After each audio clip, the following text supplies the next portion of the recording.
apartment. Yeah. All right. Rasim, can you monitor the waiting room, because there's people and it's a bit hard to me. I will do. So if you can admit I will anyone. do. I will do. Okay. Well, then I guess it's time to get started again with our session 4 of chapter 4 today. We are covering the topic of machine learning for the web, an introduction to Tensorflow.js with Shivay Lamba. Shivay is the CTO at a Silicon Valley-based startup called Dark Horse that we just spoke about with Shivay, and I am actually associated, and my old college is associated with this specific startup for sports technology. And on top of that, Shivay is also a Major League Hacking Fellow and also a Google Summer of Code previous mentor when he participated in that. On top of that, he is also an open source contributor and has interned at various organizations during his college years before starting as a CTO at Dark Horse. This webinar will be hosted in collaboration between GoUp and Metabob, our partner for Chapter 4. With this being said, let's go over the agenda for today quickly. It is the same as always, but we'll start with a short kickoff. We'll have an introduction for the session and a short chit chat through Google Jamboard, which is a cool tool that I'll teach everyone to use quickly today. From there, we will move to Shivay's presentation. And after the presentation, have a short break to prepare questions, grab a glass of water if needed, and then we'll start our question and answers part of the webinar. At the end, we'll wrap up and give everyone a chance to connect with Shivay through his social media and our Slack channel at GoUp.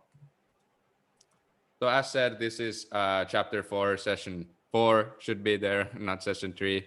That was my mistake, but hosted in collaboration between GoUp and Metabob. So as you guys, most of you know, GoUp is an open source focused community which connects technical people from all over the world to learn, connect, grow, and go up together and overall elevate all of our careers. Metabob, on the other hand, is the new, fast, easy, and visual way of debugging code. So Metabob is an artificial intelligence assisted tool that helps Python developers reduce their debugging time by at least 50%. So if you use Python, make sure to check Metabob out and take some pain off from your debugging efforts. This webinar will be hosted by me, Axel Lönnfors. I am the most untechnical person in this room. I am a digital marketing specialist at our partner, Metabob. Metabob is a startup and I work there full time. And I'm also a community manager here at GoUp. Outside of work, I'm really enthusiastic about sports. I played college soccer here in the United States, and I also watch sports all the time with my friends and go play sports basically all the time outside of work. With work, I'm really passionate about technologies that enhance employee productivity. That's a short introduction of myself. If you're interested to hear more, you can always connect with me through social media and GoUp Slack. So let's begin with our chit chat. So what we're gonna do, I'm gonna send you a link to the chat right now, where you guys have a chance to open Google Jamboard. So bear with me for a second here. Please share in the chat the link for. So here's the link in the Zoom chat, so everyone can open that. I'll share my screen again. So you should come to a place or a web page looking like this. So what are we gonna do here? So you're gonna answer the question that you see on top, which says, what do you wish to learn from this webinar? And on the left-hand side, you're going to click this icon that reminds you of a note, and we pull it up. It says sticky note. You can pick a color that you'd like to use and write your answer here. So I wish to learn more about TensorFlow. Great. And then it puts it here. You can move it around, and then we'll quickly take a look at the answers to understand better why you guys are here and what you guys expect to learn from this webinar. So let's spend around 1 minute answering this question, and putting our sticky notes on the board. I think it's view only right now. Oh, it's view only. Yep. Share with all of them. Okay, now it should be editor. Yeah. Can you edit it now? There you go. I think we should be good to go with that. But of course, like, this session is really for those, students who are really interested to go and use machine learning, go explore machine learning, and those who are really passionate web developers, right? Those who are building websites and want to try out machine learning and don't really have a lot of knowledge about machine learning in general. This tool that we are going to be talking about today is going to be all about, like if you are interested in machine learning and if you're interested in integrating machine learning with web, this is the perfect webinar for you. So you'll be really, it's going to be really fun and, great learning platform to understand about Tensorflow Js. I'm really excited to be sharing that with everyone. Yep, and in here on Jamboard, don't be hesitant with your answers. There's no right or wrong answers. So just write what's in your mind and why you wanted to join this webinar. And we're, of course, interested to hear. While you guys are still answering, I will go through some of the answers. So Sako says that how we can use TensorFlow for GoUp community growth is his goal to learn from this, which is definitely interesting. Deepak Verma says that enjoying this session and TensorFlow is something very new for me. Someone wants to get started with TensorFlow, which makes sense. I said that I just wish to generally learn more about TensorFlow. And there's another answer like that as well. Rasim says that I would like to learn all related ML and to know our Shivay well. So people want to obviously connect with you and learn from your previous experiences as well. There's another how to get started with implementation part once basic theory part is done. That's from Stuti. Basic of ML and where to get started from. I was waiting for this kind of webinar. I'm beginner, so looking forward to learn as much as I can from this webinar. Getting started with machine learning for my web projects. I want to get better at ML, so here to learn TensorFlow. Naman Pret said that. And Naman Pret, thanks for joining us again. One of our loyal attendees in every session. I've That's noticed. Kamal, basic of ML and where to get started from. I want to include TensorFlow modules in my web development project, and I am really curious how it will be possible. I'm a beginner. I want to learn about TensorFlow as I have never used this software. Akhil, here, how to start with TensorFlow. Sanjit says, I know JavaScript and want to try machine learning, but don't know Python very well. Integrate web and ML. I am Shandan and want to learn about Scikit, TensorFlow, and how to train ML model. Want to get started with web dev after learning ML basics. And I'm new to TensorFlow and want to know how to start with it. So thank you guys, everyone, for these answers. I hope I covered everyone's answer, but some are still coming. And one says that does TensorFlow JS machine learning code seems the same as ML code in Jupyter. I'm new to TensorFlow. Elkson, apply machine learning to my web projects. Okay. Thank you, everyone, for these answers. I'll now jump back to our presentation part and we can stop answering here. But thank you, everyone, for participating in this. And this probably gives Shivay a good idea on why people have joined our session today. And thank you guys again for taking the time to answer. What's our next slide? Maybe slide related take a photo shoot. Yeah, next slide is just the audience and we'll take the photo after, Rasim. I don't know if that slide is... Okay, you may continue and before presentation, they will... Okay, you may continue. The audience today, just to highlight again, is very, very diverse. So we have a lot of people joining us from different parts of India today, which I'm not surprised because obviously Shivay is from India as well and has a following in India following him. And we also have, of course, people from other places as well. but India seems to be the most dominant one today. So next one, I'll stop sharing my screen for a second before passing the mic to Shivay, our guest speaker today.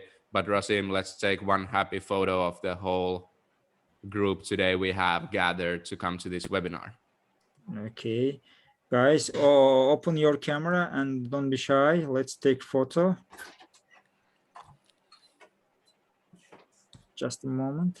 Just a moment. Let's check. One moment. I will say. I have a idea, creative a bit. Let's use like that for equality. Let's show that's the same sign. If you guys don't want, I think it will be different. I think that's usually. I can't do because I won't. You're fine for the rest of the folks. Okay. I will do like this. Okay. Let's show. Just okay. One more thing. Okay. Just wait. What's happened? Screen. Okay. Okay. Shoulder workout, Sako. One more thing. I'm not that strong. Okay. Do it fast. Me neither. Okay. Okay, good. And with this all being said, Shivay, I'm happy to pass the mic to you, and you will get to start your presentation, because at the end of the day, no one wants to hear me talking here. Everyone's here to to learn from you. So the floor is yours. Thank you, guys. All right. Okay, first of all, thank you so much, for everyone for attending, because I know that it's almost going to be 11 o'clock and we still have a lot of participants joining us. So I'm really grateful for everyone to join, and I'll make sure, I'll try my best to make this as interactive and wonderful as a presentation for everyone. And of course, everyone can, at least learn something or the other today. I'm really excited for that. And of course, a huge shout out to Go Up and Metabob for organizing this session. Like this last week, I had attended a session on open source introduction. So like Kunal is a really great friend, and we had like a bonkers of a session, like a really amazing session with over 260 participants. So I'm really grateful for everyone to joining in.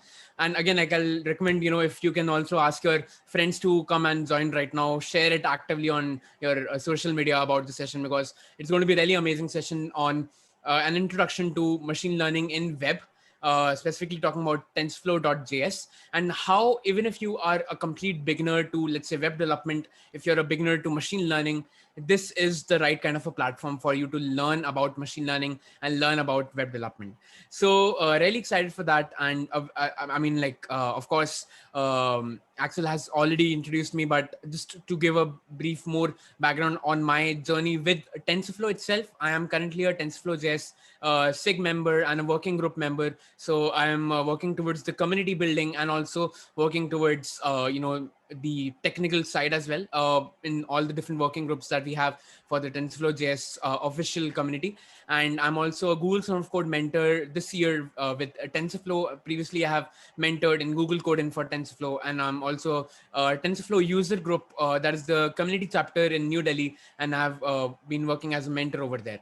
So a lot of things associated, like, mentoring and of course building things. I've also featured on the official TensorFlow YouTube channel on the TensorFlow JS Show and Tell that I'll just I'll be quickly showing you on the kind of product that I had built and that got officially showcased on the official TensorFlow channel. So without wasting a lot of time about myself, first we'll get started with what's the need to learn machine learning in JavaScript, and why do we want to learn about that? And of course, a lot of you might be wondering what exactly is a TensorFlow. So the first thing, let's try to understand why do we need to have machine learning in JavaScript, right? So everyone knows today that web is the de facto standard for whatever we do, whether it's you checking out your emails on Gmail, whether it's surfing through YouTube and looking at interesting videos, or reading through different articles on Google News, or let's say playing some online games, or referencing to some amazing let's say videos on Netflix, binge watching a series on Netflix. With the pandemic, everything had an online presence. All the offices that were there in in person, they had to shift to an online business, and literally everything that we have today has an online presence. And the language that is the most popular, that sort of has built our internet, is JavaScript. JavaScript is one of the world's most popular programming languages that helps to build web applications, websites, and all the interactions that you see on any kind of a website that you go, when you hit on Google Chrome or on Safari, that you're interacting with JavaScript. And just makes sense to also introduce a concept like machine learning in JavaScript, because machine learning today is the world's most popular technology, that we see amazing use cases in almost all the different parts of, whether it's education. So using, let's say, anti-cheating measures in online examinations, or it's used in medicine, so predicting what's the outburst of the coronavirus, or let's say about the vaccination process. So we see machine learning as a technology. And of course, if you are not aware of what exactly is machine learning is it's like, you could say, a subset of AI, that is artificial intelligence, using which we are actually able to identify certain patterns in different kind of things, and we are able to predict certain things. So for example, if you have been given, let's say, images of cats and dogs, we can ask our computer to understand that information, and then actually predict whether the next image will be of that of a cat or a dog. So the amount of use cases today that we have with machine learning are just enormous. And today we are going to be specifically talking about TensorFlow JS. Now, before we move on to TensorFlow JS, just understanding what exactly is TensorFlow. So TensorFlow is an open source library that was created by the machine learning team at Google, and it is used for a lot of different high computational mathematical calculations that are there, usually involved with machine learning. So just to give a very quick insight, machine learning is very mathematically focused. So we have to do a lot of different mathematical calculations on the different kind of data that we have. And to do that, to be able to do those kind of calculations, we had introduced TensorFlow, and it is one of the world's most popular machine learning libraries today that are being used by millions of machine learning developers around the globe. And we are just sort of now marrying both machine learning with JavaScript to sort of make it a unique experience. So TensorFlow JS is also an open source machine learning library written specifically for the web, specifically for JavaScript, and it was launched only in 2018. So it's quite young at this point of time, and it's growing again very popular amongst a lot of web developers. Right. So with that in mind, one of the major reasons why we wanted to use machine learning with JavaScript is that JavaScript is one of the world's most versatile language. So far I've only covered the web, the web part of it, but it has not only use cases in web. You can use it in server, you can use it on desktop to create desktop applications, to create mobile applications, to also use JavaScript with IoT based applications. And these, just show you some examples. So JavaScript has support for the world's most popular web browsers, including Chrome, Safari, Firefox, or any other kind of browser that you can think of, because JavaScript is what powers the internet. And then we have on the server side using Node.js. On mobile side, if you want to create mobile based applications on iOS or Android, you have React Native. That is one of the world's most popular frameworks to actually develop mobile applications. Then we have PWAs, that is progressive web applications. Then you can create desktop applications that run natively on your Windows on using Electron.js. And then you must have heard about Raspberry Pi. It's one of the world's most famous IoT based development frameworks that you can use, and it has support again with Node.js.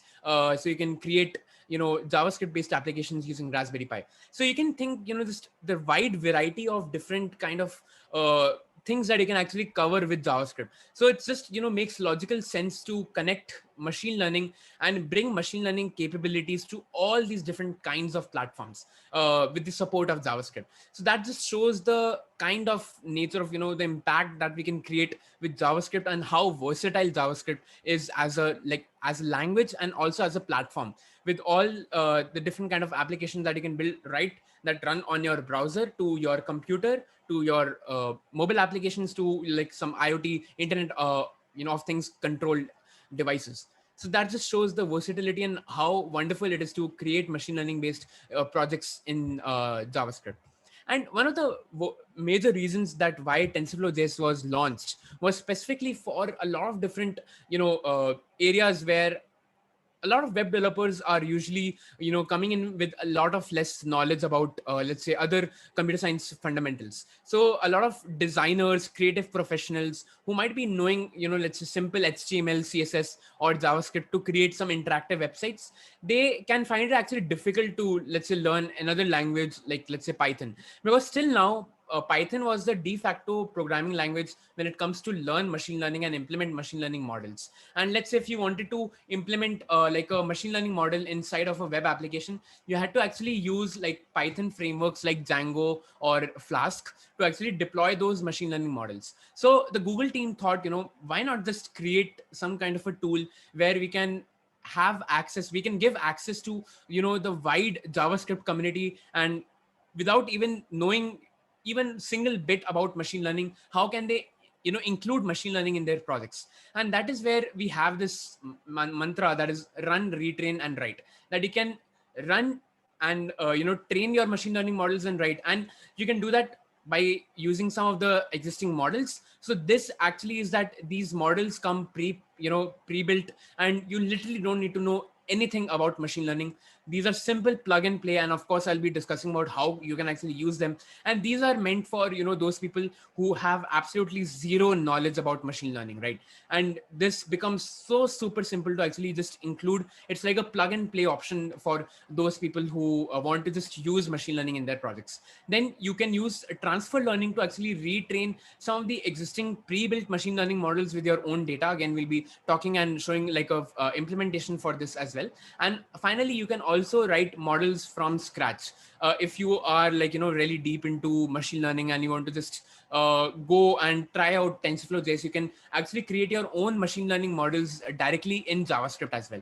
Now we'll all obviously go through all of these one by one and see how you can actually use. And one of the biggest reasons, of course, that you can probably just think about web development is that web development and JavaScript being so popular that you can think of all different kind of amazing examples of, like, let's say if you want to create like an augmented reality based application, gesture based application, some cool sound recognition based application, or let's say you want to build like a bot, like an online bot in JavaScript, or you want to use JavaScript for doing things like NLP, that is natural language processing, or you want to create like a bot that can detect hate speech. You can do all of that just with the help of JavaScript and TensorFlow JS. So you could say that the sky is the limit to just think about what kind of applications that you can build, and I'm over here to just make you realize all of that. Now, the first thing that we're going to be talking about are the pre-trained models. Now, these are easy to use pre-built machine learning classes, like specifically written in JavaScript for a lot of different common use cases. Like, for example, let's say if you want to do image classification, if you want to see different types of images and you want to classify, okay, like this image is of like a cat or a dog or a human, or you want to do something like object detection, body segmentation, you want to measure your pose, or let's say create like an exercise buddy, you can do that with pose. Then you want to do something related to harmful text, so text toxicity. If you want to do some NLP things like sentence encoding, all of these are some of the models that are supported right now. And if you want to actually go and check out these models, you can go ahead and go to tensorflow.org/js/models, that I'm just going to go right now. So over here you'll find all of these pre-built models, and I'll just actually show you one of the examples. Let's take the example of this object detection one, and you can just simply go to its code, and I'll just show you how simple is it to actually use it. So this basically is the open source code. As I've told you that TensorFlow JS is open source, and you can go to github.com/tensorflow/tfjs to look at TensorFlow. So you simply just have to use literally this part of the code. Like, this is literally 14 to 15 lines of code, and this helps you get started very quickly. So just to sort of give you a very quick insight, so basically the first two lines, this is where we are just like loading this particular model. So this particular model, this machine learning model, is the Coco SSD model that is used. That's a very popular machine learning model to do object detection, to find out, okay, whether this object is like, let's say, a human or a car, right? You can do all of that with object detection. Then what we do is that we just like have a simple like HTML tag using which we are referencing to a cat image. And then we have this script tag where we are writing our JavaScript code. And what we have done is that we have just, selected whatever HTML component that we had. So we wanted to get or wanted to fetch this HTML image, that is the cat.jpg. And then what we did was that we basically loaded our machine learning model in our browser. So essentially what happens is that whenever you want to call any machine learning model, you have to call that machine learning model. So that is what we are doing using over here. Specifically, we are talking about the Coco SSD model. Then what we're doing is that we are using model.detect. So see, again, with machine learning, you make certain predictions. So over here, we want to detect what is there inside of this image that we have. And then whatever is there in the image, then we want to make a prediction that, whatever was that in that image. So we use the model.detect function. It's a pre-built function that we have to use. So we pass on the image inside of this function, that is the model.detect function. And we pass on this image and then we print what is the prediction. So in this case, since we had the image of a cat, the output would be that it will generate that this is an image of a cat. Of course, we'll be seeing a lot of different other examples, but literally you didn't need to understand what was going on behind the scenes, what was going on inside of, this model. And it's literally like, you don't need to know anything. You just need to understand, okay, like with machine learning, you make some predictions, you detect something, you make certain assumptions and you make some predictions based on that. So that is the power of, machine learning. And of course, you can go through the documentation, but these are what, I was sort of discussing about when it comes to the different type of models or like these pre-built classes that you can actually use. And you can go to this, this particular link, that is tensorflow.org/js/models, to get started with them. And now moving on to some of the examples, right? So this is the one that I actually just showed to you, the Coco SSD model, right? That it has over 90 different types of objects that it can actually classify. So this is actually showing you one there. It is able to detect dogs, right? We all love dogs, right? So it's able to uniquely detect multiple dogs in a single frame, right? So we have some kind of examples of this. Then we have something called as face mesh. Now face mesh is a machine learning library that helps to actually create like an entire facial mask on you. So there are almost 468 different landmarks that each point out to your face, and you're able to uniquely identify them. And you can create some amazing applications based on this. So one that is actually being used right now is being used by L'Oreal. Everyone must be knowing about L'Oreal. They make beauty products. So they are actually using it right now live in one of their products, where they are actually creating like this lip effect that you can change between different type of lipsticks and actually see in real time like how would it actually look. So they are making marks on the lips, as you can see over here, right? That we can also have facial landmarks on the lips. So they uniquely identify the lips of a person and then they can change the color. So they're actually using right now live in their products, and that goes on to show what kind of amazing products you can actually build.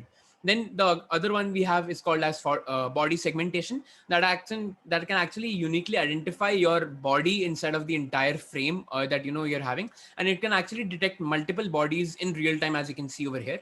Again, like you can have a lot of different amazing techniques. So actually body segmentation or image segmentation is actually being used right now by us in Zoom. So what's happening is that the Zoom image that you see, right, we are able to create these virtual backgrounds around us. Like even I'm doing that and a lot of other people are doing. So my body is being uniquely identified by the Zoom software, and it's using the body segmentation to then add like a background image, right, that all of us can see. So you're seeing real-time implementation of body segmentation right now in Zoom, or let's say in Google Meet. So that just shows the amount of amazing things you can actually do. And it's like, take my word that you can create your own Zoom effect, that background image effect, in less than 50 lines of code by going over and looking at the documentation for body segmentation model right now. So do go after this session, try out building your own Zoom background filter, right? So it's like very simple to do with these pre-built models, right? So the next, of course, like with just a bit of creativity, you can really make a lot of amazing, things.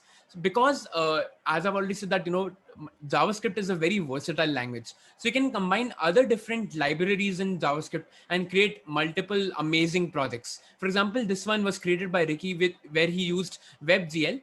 Now WebGL is like used for 3D rendering, right? And he used TensorFlow JS to create this amazing laser show using his eyes. Then we have this amazing demo by Jason Mays, who is a senior developer advocate at Google for TensorFlow JS, where he uses WebRTC. WebRTC is used for real-time communication. So let's say if you're using Google Meet, it's actually using WebRTC-like technology to communicate between, let's say, two people in real time. Then it uses A-Frame, that is for augmented reality, Tfjs to create like a 3D model, and TensorFlow JS, where he has built this teleportation, right? So he's like, showing himself in a separate room, but he points it to another room and is able to see in real time, how it's happening. So like you can just imagination is just, the limit that you can do with these models. And of course, he created another wonderful demo, which shows like, you can actually do real-time clothing estimation and try out new clothes, right? So again, like really amazing applications. So the next one that we're going to be talking about, so this is the one, like the pre-trained models is specifically for those students, who are just getting started with machine learning, and you just want to implement some kind of a machine learning model or some kind of a implementation in your project, right? So it's really good for beginners, really good for people who just want to get started with machine learning. Now, the next one that we're going to be talking about is transfer learning, and I'm going to be showing a really cool demo. So I'll want everyone's attention to it. The demo would be really amazing, and you can actually get started with this right at this moment and just see what magic that we can work around with. So the demo that I'm going to be showing to you is the Teachable Machine.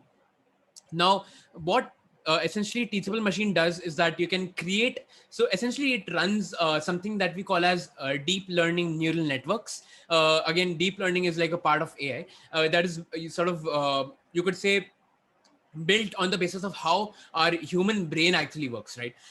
Because we know that human brain is really intelligent, and we wanted to implement that in computers as well. So that is where the concept of neural networks, and like again, the neural word is actually derived from the neurons that are there in the brain, right? So again, very amazing. So this, what happens is that in this, you can actually create your own machine learning model. Like it has a machine learning model in background, which is the deep learning neural networks, and you can actually train your own data with this and create really amazing image based, audio based, or let's say video based examples. And for that, I'm just going to be going right now to Teachable Machine. I'll turn off my camera because I'll be using my camera over there. But to go to Teachable Machine, you just need to go to teachablemachine.withgoogle.com.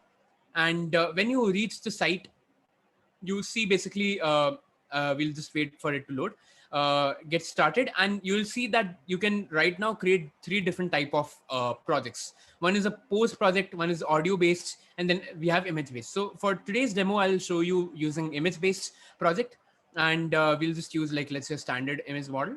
Now, what essentially we're going to be doing is that we are going to be creating a classification based model. And what exactly are classes? Classes are, you could say, similar types of images, or let's say similar types of data that are very close to each other. So let's say I can create like one class of a mobile phone, right, that has images of mobile phones. Let's say the other image that I'll create, another class that I'll create would be for let's say a mobile charger, or let's say like a box. So I'll do that. So let's say the first class that we create, that is for a mobile phone, right? I name it mobile. Now you can actually add image samples directly via your webcam, or let's say you can add them via the upload button, right?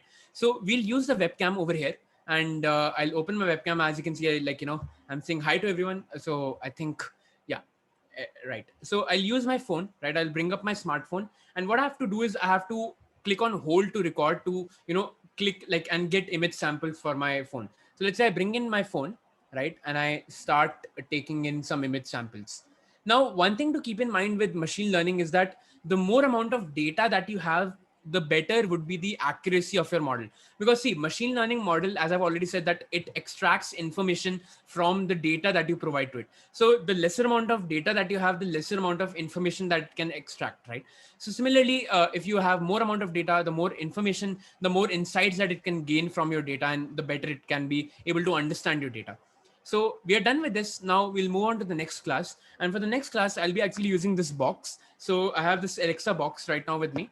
So I'll just bring it, to the top, and I'll probably first name it Alexa, right? So I'll name it, let's say, Alexa. And I'll again click on webcam, and you can also upload your own images through your local storage if you have. So I'll use this box containing Alexa, right? And I'll again click on hold to record. And again, I'll just, let's say, have 100 image samples. That should be enough. And of course, you can add more number of classes if you want. For this demo, I'll just keep it to 2. And then literally, you don't have to understand what's going on behind the scenes, but you just have to click on train the model. So what exactly is machine learning training? This is where your model understands the data that you're providing to it. And while, and then it makes assumptions and it, understands the data. By the way, till this is, training, I would love to take some questions. Let's see some interesting questions that we might be having. Okay, so let's see. I don't see any questions so far, but make sure to, drop in your questions right now. If you have any questions so far with respect to, the session, because right now we're just waiting for the model to train. And as you can see that, it has already loaded in the models and it has already started the training process, right? So we'll just wait for it to train. Probably should take not more than a minute or 2 minutes. So yes, Naman, there is definitely a concept of epochs. For those people who might not be knowing about epochs, it's basically a term that we use in deep learning or in neural networks that sort of tells you how many times do you want your machine learning model to train. Again, like we don't need to go over there. Even you don't need to actually do anything of that sort right over here. So again, if you want to go ahead and you know about epochs, you can actually go and actually configure that, just as I'll show you right now. So we'll just wait for it to, train, and it shouldn't take a lot of time right now. So we'll just wait for it to, train, and then we'll see the live results and see the amazing thing that you can actually do with the training. So there are some other questions that I can see. So Varun asks, can a lot of data cause overfitting? So that's definitely a possibility that yes, that more data could cause overfitting, but again, that depends on the kind of model that you have and the kind of data also that you have. Like there are a lot of factors which can actually cause overfitting for your data. So that sort of depends, from the kind of data, like the kind of model, the model configuration that you have. But in order to, let's say, reduce overfitting, then we have other techniques to, do that as well. So within, let's say, 2 minutes, we have our model trained. And now actually, to try it out, what's basically happening is that we essentially have these, 2 different types of outputs, right? So we have, one is the mobile and one is the Alexa. So now let's say if I bring, okay, so I'll just cancel. So let's say if I bring my mobile, and as you can see that it says that, it's showing 100% confidence that it is a mobile phone. So if you look at the output screen over here, right, it basically tells you the 2 different classes and what kind of prediction is it making, for these particular models, right? So for example, for the class mobile, it is showing right now 100% confidence. Now, if I bring up my Alexa box over here, then you can see that it quickly, shows that it is 100% confident that it is Alexa, right? So this way you can create like very simple, and of course, like probably you can use this kind of a model to, create, let's say, to detect whether, there is garbage, or let's say if there is some pollution happening. So you can just think of various kind of applications that, you can actually build with this particular software, right? So it's a really cool software to use, again, like probably very popular amongst hackathons where you might get a very limited amount of time to create things.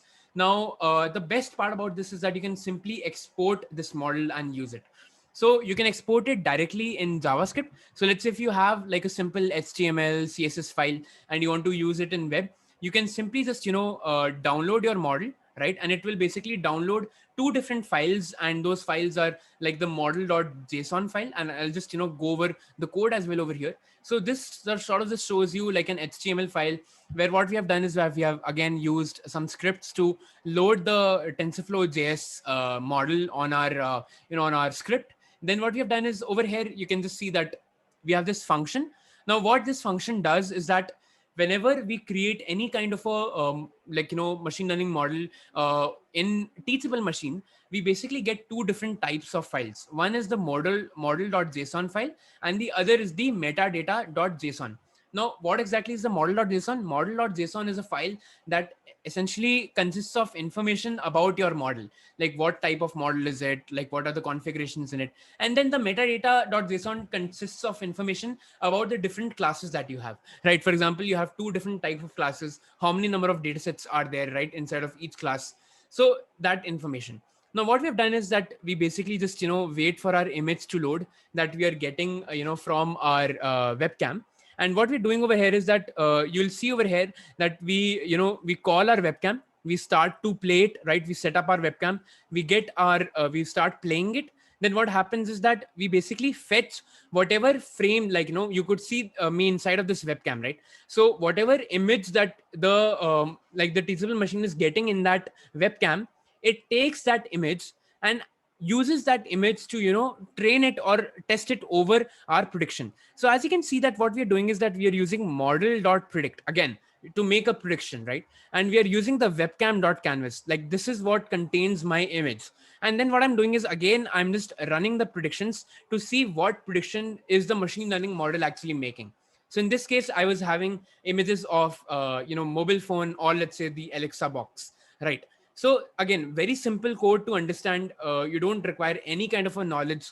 And just to show you, right, the kind of things that are happening in the background, if you are aware of, let's say, neural networks, you can actually see and go to advanced. Like one of you, Naman, said that, can we change epochs? You can definitely do. And you can understand like what exactly are epochs, right? Then you can understand what are batch sizes, what is learning rate. And you can actually go and see what's actually going on under the hood. This sort of shows you, right, what's going on under the hood. So over here we are calculating things like the loss, what is the accuracy of the model, what is the confusion matrix. Again, like, we'll not go too deep into these things because it's not, the session is not meant for it. But if you are interested in machine learning and already have learned something like related to deep learning, you'll be totally able to understand. But as a beginner, you don't need to worry about any of these things. You can just stop worrying about all of this and just create this model and simply then download it. So it's that simple to use, right? And again, very accessible. Directly just use it in your program and you're good to go. So this is essentially what is the Teachable Machine. Now, without wasting more time, we'll move on further. So we have so far covered the Teachable Machine, but one of the limitations with Teachable Machine is that like the amount of data that it can actually process is sort of limited, right? So for example, what I mean to say is that it can work for, let's say, 1,000, 10,000 images. But let's say if you're having like, images that are in gigabytes, in terabytes of size, then we have something called as Cloud Automl. That is very similar to Teachable Machine, where it uses computer vision models to, train, and you can deploy it directly to Tensorflow Js. And if you have like, very large images, then you can use Cloud Automl as well. And again, so, over here, you can export it to Tensorflow Js, as you can see over here. And this again, like one of the codes that we have already sort of spoken about. So like we have imported over here two different types of CDNs, basically importing the libraries that we have in HTML. Then we have an image of a daisy flower. Then we have the script folder. Now what happens is that basically we use something called as async function in JavaScript.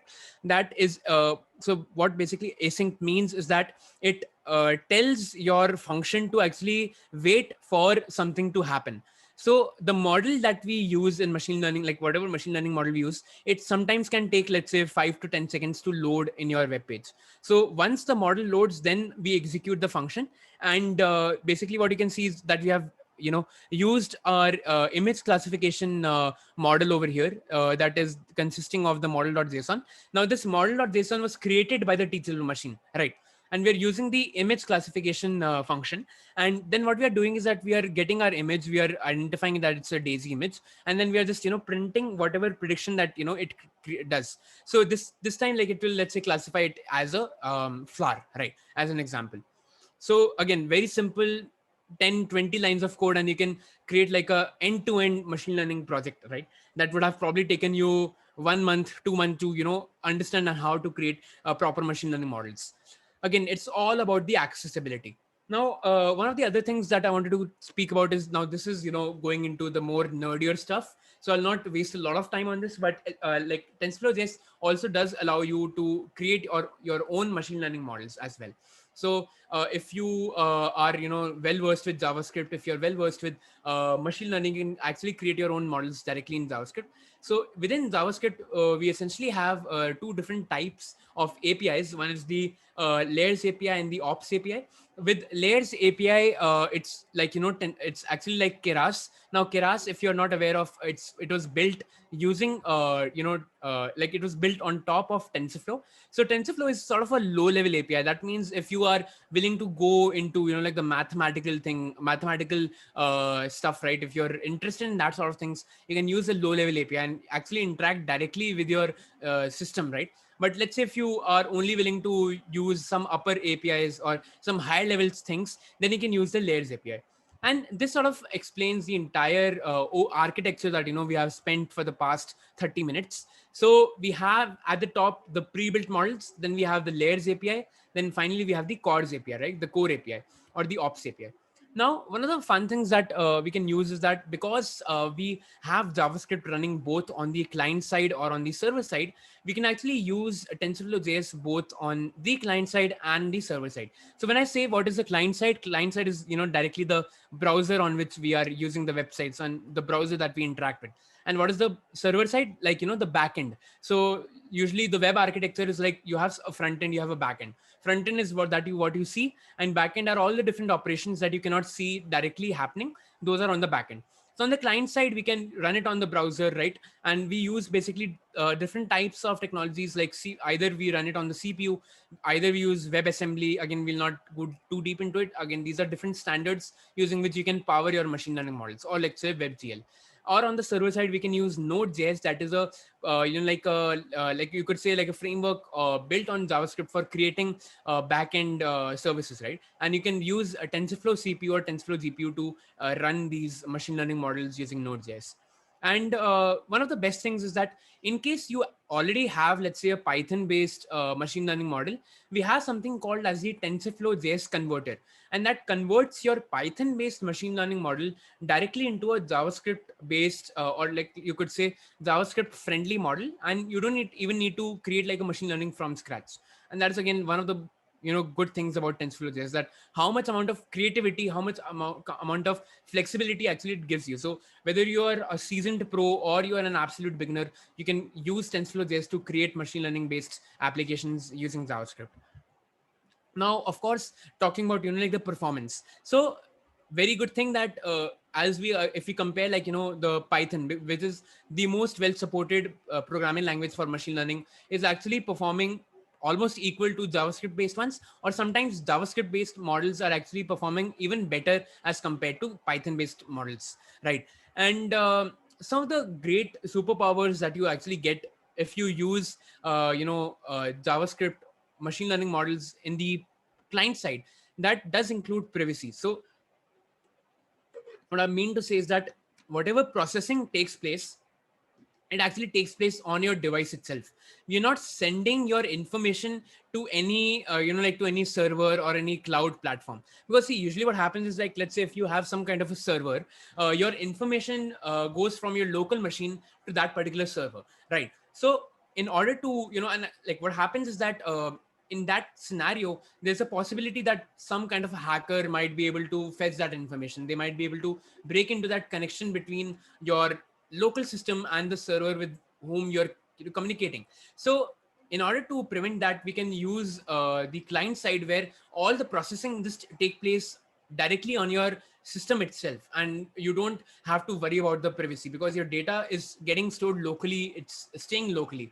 And of course, with this also comes in lower latency. So what exactly is latency? That whatever thing that you're doing, there's some delay in that. So whenever we are transferring any information to a server, it actually takes some time for the whatever information that we are sending to and fro to take some time to load, or let's say get started with. But if you're running it locally, there's no latency at all. Whatever you're doing, you get immediate results.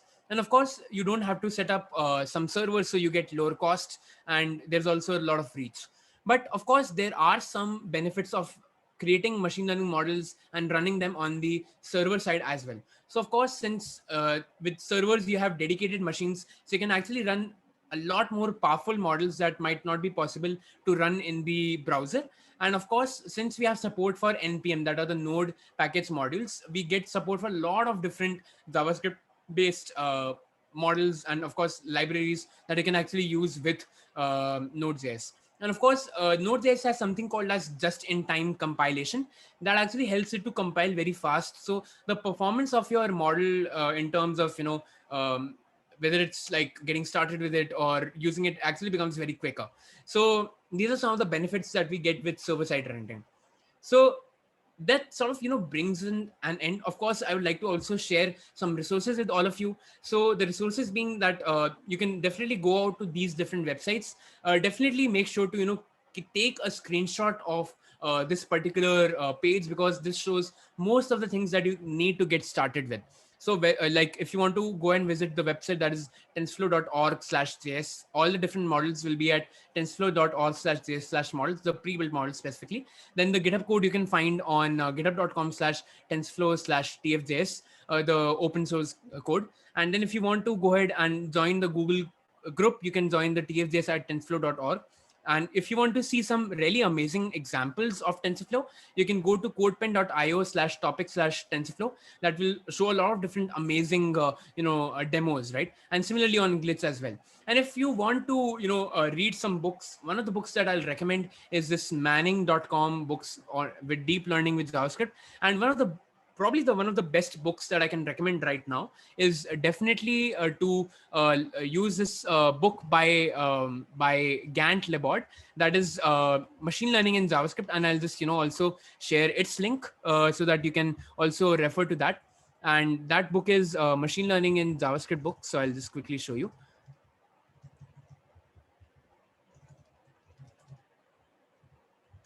So that book is published by O'Reilly. And I'll just quickly share the link of that particular book as well. So we'll just leave this page very quickly. And that is essentially this hands-on machine learning with JavaScript. Again, a really good book. So not this one. So give me just 1 second. That's by Gant Lebord, machine JavaScript, Tfjs. Let's see. Yeah, this one, Learning TensorFlow JS. Again, a really popular, amazing book that you can refer to. You can also buy like an ebook from O'Reilly that will be a bit more cheaper as compared to this one, because this one actually comes from US, so you have to import it. So again, a really good book to get started with. And of course, I'll ask everyone to stop going, because we have another amazing quiz coming up, in which I'll be giving away a few coupon codes for TensorFlow JS course that is by Infinite Red Academy. So do make sure that you stay back for that. And of course, those of your friends who have left, I'll definitely recommend all of you to stay back. But again, the idea is that you can do a lot of different amazing things with TensorFlow JS. And if you want to also join the community, just go and follow the hashtag made with TFJs hashtag on Twitter, on LinkedIn, to see the amazing kind of projects that the community are building. And that will definitely give you a lot of inspiration to also build things like those. And these are like sort of the compilation of all the amazing projects that are out there. And the question is that, what are you going to be making? So just to give an insight, that this person who is Itora22, he is a full-time dancer who created this amazing machine learning based implementation using TensorFlow JS. He didn't know technology at all, but yet he learned JavaScript. He learned about TensorFlow JS, and he used this to create this amazing demo. So you can be from any background, a completely new beginner. You could be in high school, in junior school, in first year of college, but TensorFlow just makes it super simple to create machine learning based powerful applications, right? So that is what we have. Now we'll quickly move on to a very quick fire quiz. Now I'll be opening up the chat section, and after that we'll be having two small things, and then we'll be also taking up your questions as well. So I hope like everyone is ready for the quiz. And for every answer that is correctly given, in the first answer that is correctly given, By the way, can we do one thing? I would request, instead of filling up the chat, if someone can probably, or like we can probably use the chat. It's fine. So I'll be starting off with the first question, and whoever answers the correct, in the first place, they will get that coupon as well. So I'll be, sharing the coupon through Slack. So do make sure to join the Slack as well. And of course, I'll be answering all the different questions that you're asking. Now, the first question, and of course, you can stay in touch. I'll be bringing this slide later. But the first question is that what are the different types of APIs provided by Tfjs when you want to create your own JavaScript code, right? Or create your own machine learning models. There were two different types of APIs that I had mentioned. Can someone mention those APIs? Anyone? So we have gotten one. Okay, so we want both of them. Okay, so the first question is the layer API and the core API. Okay, so I think Saurabh is the one who wins this probably because he has, mentioned about the layer and the core API. So let's see if anyone else answered before Saurabh both the answers. So we had Ritesh answered Ops API and Layers API. So actually Ritesh is the one who will get the answer because he actually, was the first one. So Ritesh, definitely, make sure to keep us in touch, and we'll be sharing a coupon code. By the way, I actually didn't show up, the amazing course that we actually have, right? So this is the course that, we'll be giving the coupons for. This is a really amazing course by Infinite Red Academy. It's a very well-known company in the United States, and they have a really wonderful course on TensorFlow JS, and I'll definitely recommend that to you. Gant, who is also the author of this amazing book, is the one who has designed this course specifically for beginners. So today, after going through, if you do win this course, definitely start with it, and you'll learn a hell lot of amount of things about TensorFlow JS with hands-on projects as well. So I'll be sharing this course, right, and that is what we're going to be giving away. So the first answer was given by Ritesh. I guess it was Ritesh, right? By the way, like Axel, can you also maintain? Yeah. So thank you so much, for keeping that. So the first question was answered the first by Ritesh. Again, a really good job, Ritesh. Now we'll be moving on to our next questions. Again, make sure to stay tuned for this. Now the next question that we're going to be having is let me bring it up again. So the next question that we have is, what are the current types of models provided by teachable machines? So we looked at three different examples basically. I showed you one of them, and yeah, so we have already started getting image. Okay, I'll request everyone to answer it in one, because otherwise it will be very difficult. So we'll ignore the rest of the ones. So far you have to answer in one line. Okay, so I do see the first answer, that is by Chinmay. So Chinmay is our winner. He answered, sorry, Chinmay, it's not video. So let's see. So actually someone, okay, still not received it. We want, okay. So the first one, again, we need the correct one. Image, audio models, again, not correct. We want the exact ones. So Vicky is the one. So Vicky has the correct answer. That is image based, audio based, and pose based, right? The one that I showed all of you was the image based. So Vicky is the one who has given the correct answer, right? We wanted the exact ones, right? Some of you said video, some of you said object, but the correct answer is image, audio, and pose, right? Chinmay was actually quite close, but he said video instead of audio. So Vicky is the one who wins this round. So congratulations, Vicky. You'll be getting the coupon code. We'll be connecting afterwards, after the session in in the chat in the Slack. So we'll be reaching out to you. Now the next one that we have, the next question that we have is, name any two benefits of running TensorFlow JS on the server side, not on the client side, on the server side, that is on Node.js. And I want both the answers in one line. Please make sure to answer both the benefits in just one line, so it's easier for us to monitor. Varun, it's for the front end. I'm asking for the server side, that is the back end. Like I have received two answers that are, again,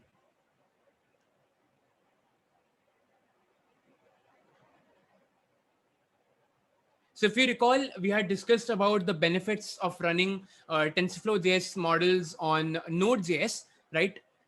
So run models and Harshit. So this one is, I'll have to give it to Harshit. See, with latency, yes, latency is there, but of course you have to answer from the presentation. So Harshit wins this particular round. Congratulations, Harshit. Run larger models, absolutely correct, and code in one language, that is JavaScript, right? So that's absolutely correct. Atharva had said latency and compatibility. Sanchit said fast and secure. Stuti answered with just without conversion, right? That is also correct answer, but we needed that, one. So Harshit, congratulations, you have won the next round.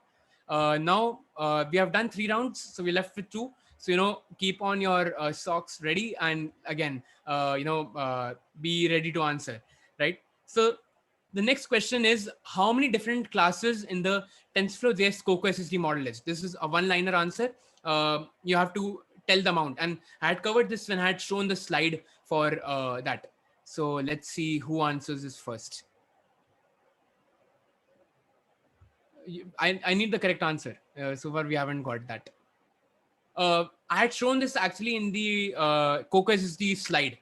There are dash number of classes that it can actually uniquely identify. And of course, if you don't remember, you can always go and check on the web. Figa. So we got the Fizza is the correct one, the first one to answer. I hope I'm naming it correctly. Fizza. So Fizza is the one. It's 90 different unique classes that you can identify with the Tfjs Coco SSD model. So you're correct, Fizza. So congratulations. Now the final one is sort of a bonus one. I didn't necessarily speak about this in the presentation, but the question is, name a library that has been built on top of TensorFlow JS. So this is JavaScript library that is very popular amongst creative professionals. It starts with the word M, right? It is a library. It's a TensorFlow JS library, very easy to use, very popular, not Keras. I'm talking about TensorFlow JS. So go on the web right now, hit and start searching. No, not Matplotlib. You are going close, Chinmay. It starts with M, right? And it ends with .js, but you have to fill in the in between. It's somewhere like that. It's a very popular, library for machine learning in web. It's been built on top of TensorFlow JS. I specifically, didn't mention about that in this presentation, but you can definitely search the web right now and answer. ML5. Naman is the correct one. Naman has given the correct answer. It's ML5.js. Now, for those of you students who might find it a little difficult to understand JavaScript as well or TensorFlow JS, ML5 is even a more simple library to use if you want to use TensorFlow JS models in your JavaScript based code. And you can definitely go out and check ML5.js. I'll be dropping a link for that as well. So that is called ML5.js. Again, a really super simple library to get started with. Very simple to use, extremely simple. Again, a few lines of code and you can create really amazing, machine learning based projects with this. So this is ML5.js. Again, you can refer to it and refer to the documents and get started with it. So again, that sort of pretty much sums up the entire session. Of course, now we'll be taking up your questions that you will be asking, and please stay sure to stay behind. And of course, if you want to connect with me and ask me questions, I'll be there on the Go Up Slack. But of course, you can connect with me on my LinkedIn at How Develop on Shivay Lamba, and on my Twitter on How Develop. I'm usually more active on Twitter than on LinkedIn, so you can reach out to me on LinkedIn or on Twitter if you have any questions or doubts. But of course, I will also be on the Go Up Slack community at all times. So if you have any doubts related to it, you can always reach out to me. But that sort of brings an end to my presentation. I hope like everyone liked it, and of course now we'll be also taking up your questions. Yep. So thank you, Shivay, for this amazing session. I'm sure people found it very interesting and very practical, and how easy it is. It's pretty mind-blowing to me, at least, or how simple. So let's guys only take a 2-minute break now, so we'll have enough time for your questions. But if you need to grab a water like I do, just use next 2 minutes for that, and we'll be coming back for Shivay's answers to your questions. So 2 minutes, guys. we're gonna have some vibe music. Shivay, no, I didn't like it. I loved it. So that was my comment. let me, Sako, let me do by myself. Okay. Because I have vibe. the sounds well. This is our anthem. Go up anthem. Just same. I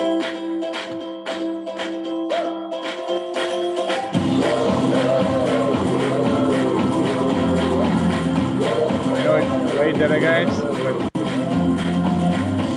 let's move around.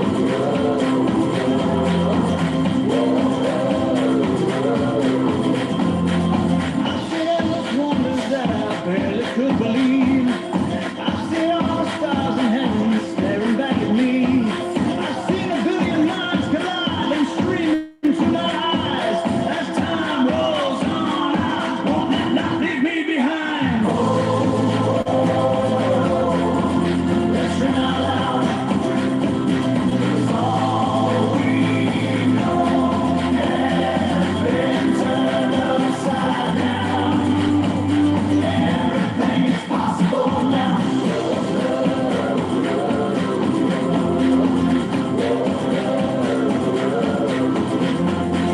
I've seen things my father said he never thought I'd see. I wonder what my kids will find to roll their eyes at me. I can see the future coming, and man, it's such a sight. The time will waste me if I don't stop wasting time. Let's ring out loud. It's all we know has been turned upside down. Everything is possible now. By the way, Sako, I just wanted to ask that are we going to be having like a GitHub? Yeah. So I just wanted to ask, like, will we be having that GitHub comment like that we had last time, or? Yeah, that's a thing. I think there was a bit fall down from our side. I think to creating. I wasn't Not a sure. problem. But like I think that worked well. I just think we probably should do quick one now and put all the links there. You can and as a follow-up. So I think it was just purely falling down. I think we should probably have, because I think it's usual depending on the session. And let me do.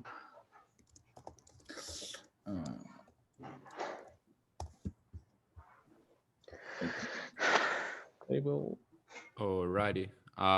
Sako, do we do questions through GitHub or same Yeah, I as think. yesterday? I think it will be easier. I think just I created one, and I think that's the one I created quick. And let's update that one. And today is 13.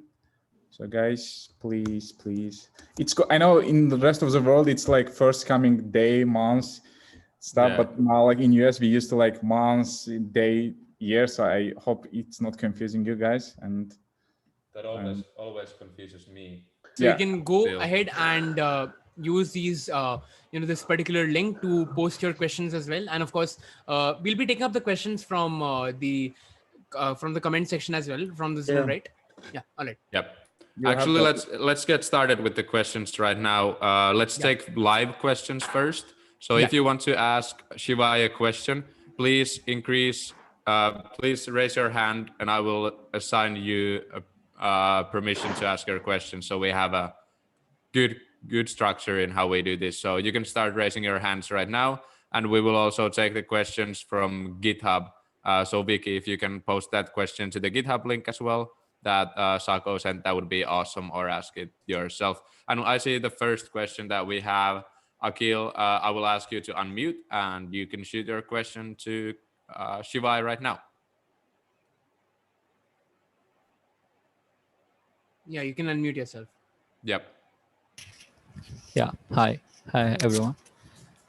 Hi Shivay. That was flawless, by the way. And thank you. My question is, what would you prefer, Python or JavaScript for TensorFlow? And I want to ask about the future about this, the TensorFlow. Absolutely. So what are you expecting? Absolutely. That's a wonderful question, Akhil. Thank you so much. And for me personally, I love both Python and JavaScript. But for me, like I had started with JavaScript, and I know that if I had to implement a machine learning model, I had to create like a completely different Python backend, and I had to host that as a separate server, and then connect that server to my main front end application to just use that machine learning model. So of course, if you are very you use only JavaScript and that is the only your focus, then of course you can use TensorFlow JS to use or use host machine learning models on your web application. But the scope for both TensorFlow for Python is also always going to be there, because Python is one of the world's most versatile languages, as well as if you compare it with JavaScript, because you can use it to build web applications, software applications on your desktop, or it's also used so much in research, right? And of course, if you have those kind of applications where you want to use machine learning for research, Python is still the go-to language to do that. But of course, it just depends on the kind of use cases that you want to solve. If you want to go ahead in that kind of a direction, Python is a good language. If you want to go ahead and use and create really fun web applications, you can use JavaScript as well. So you just are given a lot of different options, and it totally depends on you what form or what type of problems do you want to actually solve, right? So I hope that answers one of those questions. And of course, TensorFlow itself is just getting we today have support for TensorFlow for iOS, for Android, for even quantum computing for that matter, right? We have TensorFlow Quantum that is used for quantum computing. Then we have for JavaScript, we have our Python based APIs. So it's very versatile, and it's being used in almost every different field that we can think of. And it has support for almost all languages. Great. I hope that answered your question, Akhil. And we have another live question right now, and we have it from Naman. So Naman, I'll ask to unmute yourself and you can shoot your question to Shivay, please. Hello everyone, am I audible? Yeah. Yes. So my question is that you told about JIT compiler. So I studied about that it has types. So can you tell me that which type of JIT is used while compiling? I'm sorry, could you repeat the question? You're talking about the just-in-time compiler, right? Yes. I studied that it has types like pre and that. So can you tell me more about it? Which type it uses? So honestly, I haven't really looked into the type of because again, what happens is that with Node.js, when you are running Node.js in your runtime, right? All of that is all that configuration is usually not required to happen. So when you want to actually go ahead and use let's say the just-in-time compiler, and if you want to, let's say, make some configurations, and we have certain things like Webpack and all that I can use. But honestly, I'm not really sure of the exact type of just-in-time compiler that is used in Node.js. But by default, the TensorFlow JS, if you're talking about the TensorFlow CPU or the TensorFlow GPU, that just uses the by default whatever configuration settings that are there in the just-in-time compiler in Node.js, it uses that same. So whatever applications that you're having at runtime when your Node.js code is compiled, right? Whatever configurations that are there, those are sort of being used in whether you're running your model in TensorFlow CPU or in TensorFlow GPU. That same configurations are being used to be to empower or to sort of run the machine learning model. To sort of let's say if you're compiling your code base and you're running it, and during your runtime, that is the same thing that is being used. I hope that answers. Okay, yeah, thank you. Great. And if we don't have any more live questions right now, I'll share my screen and let's hop on to GitHub. So here we go. So the first one I see here is for you, Shivay, is that why it is showing 100% on mobile while you are showing your face. Is this question related to TensorFlow? I think that this is more related to the demo that we had for the Teachable Machine. Yeah, so a good question, Vicky. I hope that is your name. But essentially, see what happened over there was that we had trained our model only for 2 different classes. Now, by default, what happens is that because at that point of time, I had not pointed any of the things, right, And of course, the amount of data set that was also sort of limited. So of course, if you have more number of classes, let's say you have 10, 20 different classes and you are training like, let's say 500,000 images, by default, what happened was that it takes in at least some kind of value because it has to show some kind of a prediction. But as you saw that as soon as I brought in my, my Alexa box, or let's say my mobile, it was able to very clearly understand. So the idea is that that was mainly just due to the less amount of data that we had. And just by default, it shows you, if you have less amount of data and you have less amount of classes, it just shows you the first, if you're not pointing out anything to it, it will just show you like 100% on the first class, like the predictions that you see in the output, it will show you that by default. So it's more sort of just, you could say not necessarily the shortcomings of the software itself, but just in general, if you have less amount of data, it's how that behaves. So I hope like that makes sense. All right. Thank you for the answer. Kanak asked, any other prerequisites for ML except knowing JavaScript and some good resources? Again, a really good question. And for that, if it's possible, I can share my screen, Axel. And Yes. if you want, like, I'll share actually my screen for the questions as well. Yeah, so, you can do that. Yeah. So again, a very good question. And for that, I'll quickly just, go over and share some of the resources. So give me just 1 second. I will share this video panel because it's like a bit annoying. So the question was by Kanak. So one of the prerequisites that you definitely do require is have command over at least one language. So it could be Python, it could be R, it could be JavaScript, at least having some knowledge of one programming language, because whenever we create any kind of a machine learning model, it's all based on, creating these logics and these algorithms that are based on a programming language. So it's very important for you to understand that you need to know at least one programming language. Now, the next one that is very important is having knowledge about mathematics and statistics, because mathematics is sort of what drives the machine learning models, because every kind of operation or any kind of an application that you can think of, building with machine learning, everything is represented in a mathematical format or in a mathematical ways, right? So I'll definitely recommend you to learn about some important topics in statistics, like what is probability, not probability, that is a mathematical concept, but let's say what exactly is variance, a mean, standard deviation. Now, when it comes to mathematics, learning what is probability, linear algebra, all of these different concepts are very often used in machine learning. And if you want to understand machine learning from how does it actually, behave mathematically, or how does do that, so for that, I'll definitely recommend and going ahead and learning about that.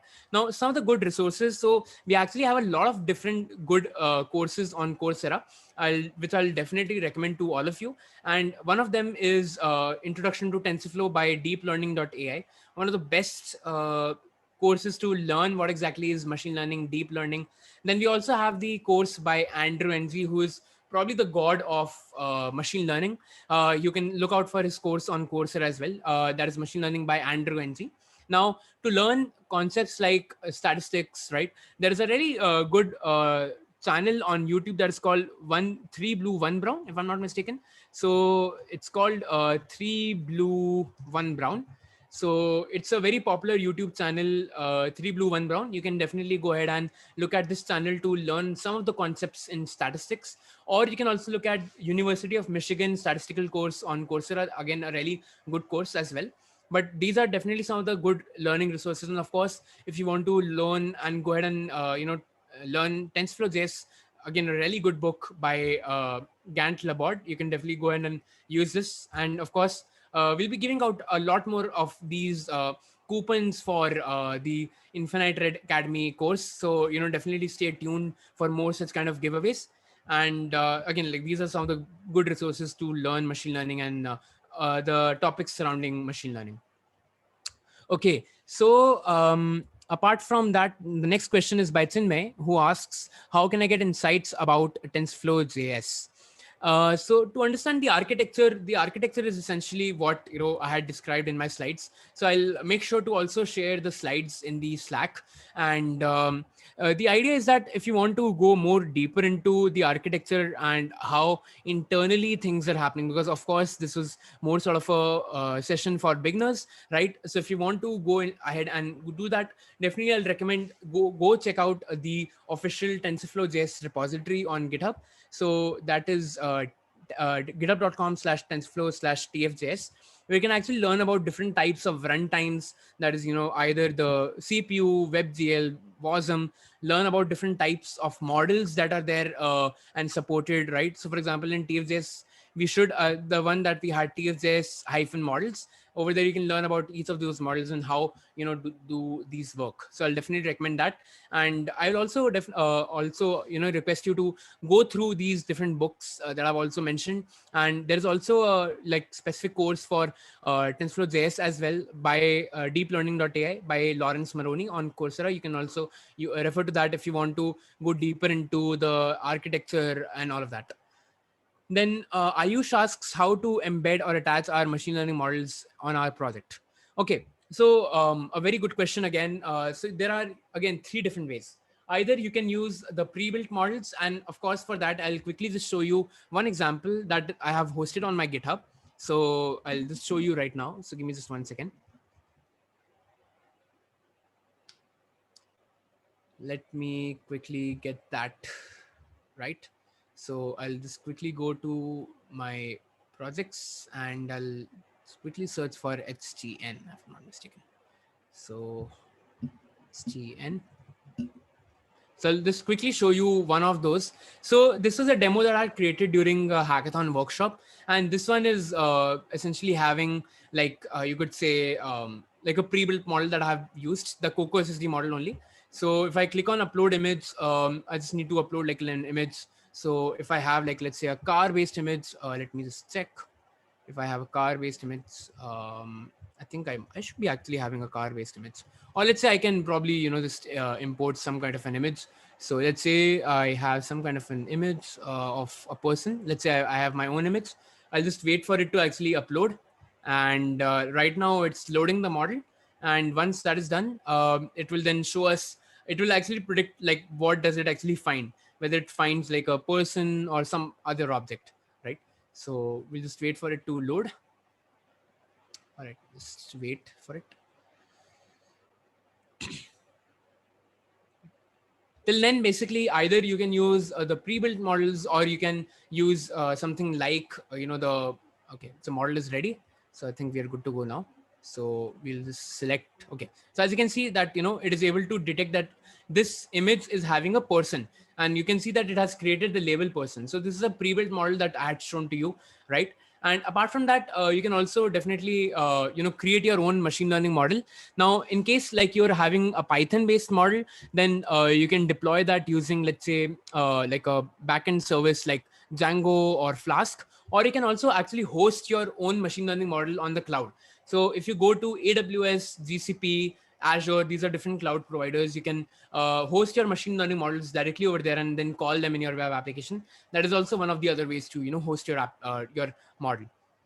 Then Chandan asks, do we need to learn MATLAB? MATLAB is also a programming programming language that is having well-suited applications when it comes to any kind of image-based projects in machine learning. So you can definitely learn that, but it's not like an absolute necessity to learn MATLAB. Then Stuti asks, which TF projects are beginner friendly, good to start with? So that's a good question, Stuti. And I would answer this by saying that all of these are, having some resources that are very simple to learn. Of course, with TFJS, you can go as advanced as you want or as basic as well. Similarly with TF Lite, for those people who might not be knowing about TensorFlow Lite, it's a library that has been built for low powered devices to run TensorFlow models, specifically you could say with like your smartphones or some IoT based devices as well. And then the next question is, Atharva asks, sir, what difference between normal and quantum computing that you talked about? So see, the normal computing works in the format of zeros and ones, right? So 0 means low voltage, 1 means high voltage.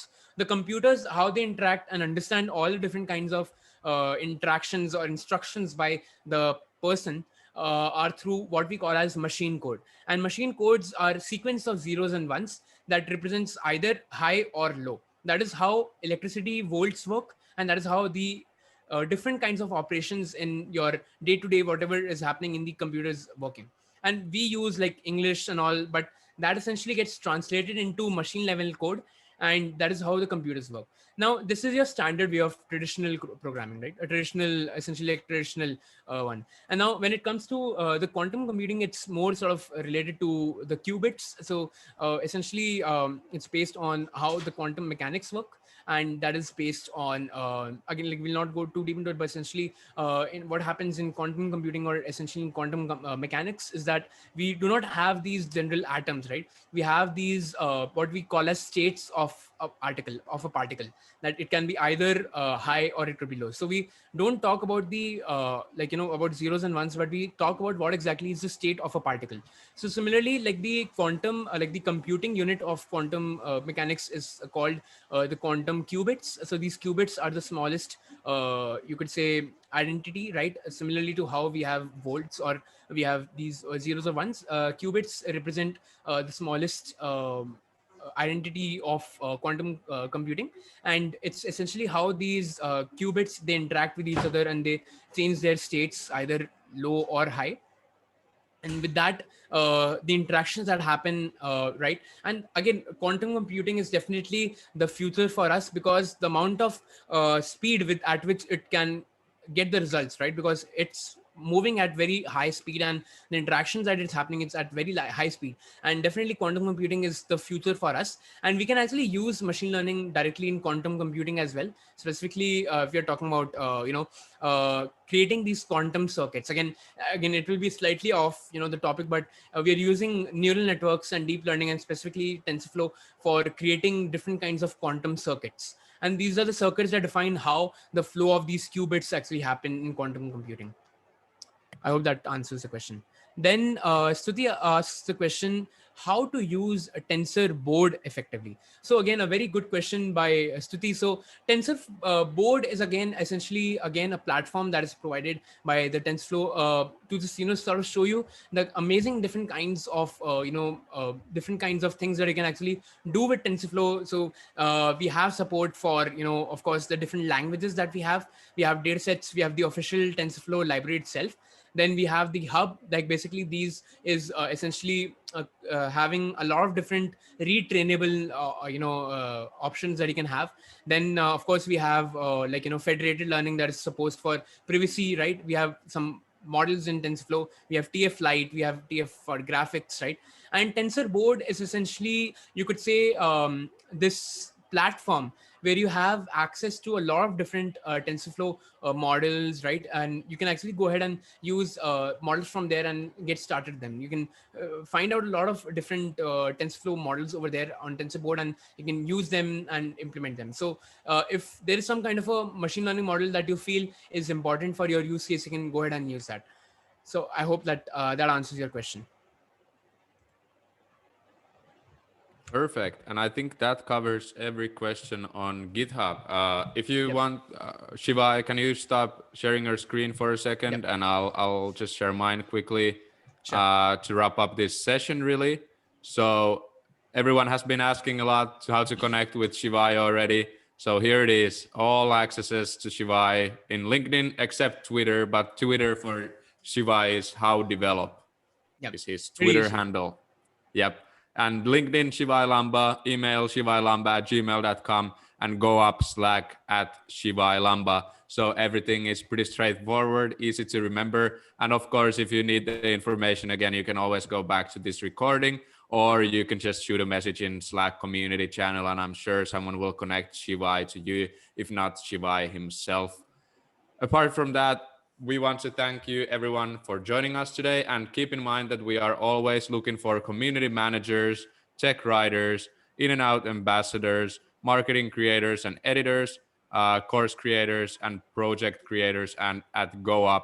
On top of that, our new partner MetaBob for Chapter04 is also always looking for new people to hire, especially now after they closed or we closed our seed round at Metabob. So our engineering department is growing, and we have engineers from all over the world, including one from working from India too.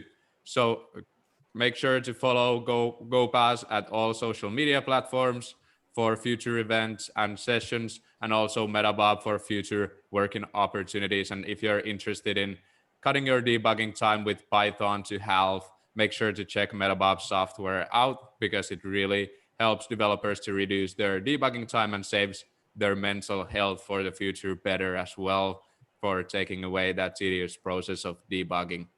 So, and Metabob's product actually also works with artificial intelligence, which I believe many at this webinar are interested in. Yeah.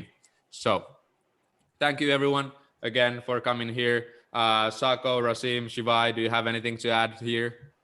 Yeah, I mean, my only thing I would say is that go ahead and try out machine learning. It's really good, right? And of course, if you are an absolute beginner, there are a lot of different resources that you can look at and just build things, right? Build things that are amazing, build things that help solve issues of the world, and just innovate to inspire. Thank you, Shivay. Today you have Storm give Storm to us the majority of the information. So how we will analyze this information, how we will learn this information, I cannot imagine. So thank you for joining us. Thank you for today presentation. It's really amazing. And thank you for the participant for joining us. Thank you. See you in next session. Thank you. And if Sako's not here, I just want to close out with Shivay that the coupons will be sent through Slack, right? Yeah, I'll be sharing with you, and you can share it to the individual. This is the main point, yeah. Yep. Okay, so make sure to join our Slack channel, because that's the only way we can connect with you with the coupons. And if you have troubles, please contact GoUp through any other channel. And on top of that, if you are not hearing from your coupon and you are on Slack, shoot a message to me or Rasim or Sako or Shivay, and we'll take care of the coupon. That will make sure that you will get it. This really concludes the session.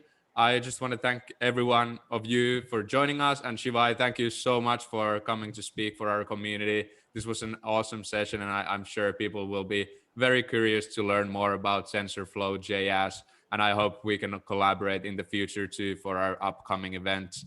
Lastly, make sure to tune in next Saturday. We have a guest speaker coming from nowhere else than Red Hat itself, and she will talk about open source in a different angle than from Kunal did. So make sure to tune in for that event, and we'll be posting all necessary materials regarding that early next week. So that concludes the session, and I want to thank you all for coming, and enjoy your night or enjoy your day if you're here on the Western side. Thank you guys. Bye-bye. Thank you, everyone. Bye-bye. Thank you, Shivay. Bye-bye. Thank you, Axel. Thank you, everyone. All righty. Shivay,